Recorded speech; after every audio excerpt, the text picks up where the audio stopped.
અમરેલીના સાવરકુંડલામાં યુરિયા ખાતર ન મળતા ખેડૂતોએ ખરીદ વેચાણ સંઘ પર પહોંચીને હલ્લાબોલ મચાવી દીધો। ખરીદ વેચાણ સંઘમાં યુરિયા ખાતરનો જથ્થો હોવા છતાં યુરિયા ખાતરનું વેચાણ બંધ કરતા ખેડૂતોમાં આક્રોશ ફેલાયો છે। ખેડૂતોના આક્રોશને પગલે ખરીદ વેચાણ સંઘના પ્રમુખે ચાલતી પકડી હતી। જો કે ખરીદ વેચાણ સંઘ સાવરકુંડલાનું લાયસન્સ સસ્પેન્ડ હોવાથી ખાતરનું વિતરણ બંધ કરાયું છે, જેના લીધે ખેડૂતો પરેશાન થઈ ગયા છે।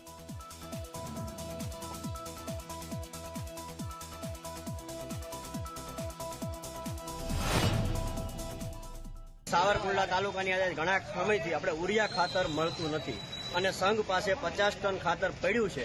સંઘને ઉપરથી એવો ઓર્ડર છે કે ભાઈ તમારે વિતરણ કરવાનું નથી, તો આ વિતરણ શું કારણે નથી કર્યું એના માટે અમે પ્રાંત અધિકારી અને મામલતદાર સાહેબને આપણે આવેદનપત્ર આપેલું છે। ઓથોરિટી હોય છે નાયબ નિયામક અને ખેતીવાડી ખાતાના, એમણે મનાઈ કરી છે કે તમે 15 દિવસ સુધી તમારે પેપર કરવાનું નથી। મેનેજરને સૂચના આપી છે અને જેને લાયસન્સ મોકૂફ કહેવાય એ કર્યું છે કે જેના દબાણથી અને જેની સૂચનાથી આ સંઘ ઉપર જે કર્યું છે એ જ અપીલ ઓથોરિટી છે, એટલે એનો સમક્ષ આ બધી હકીકતો કરવાની નથી। અને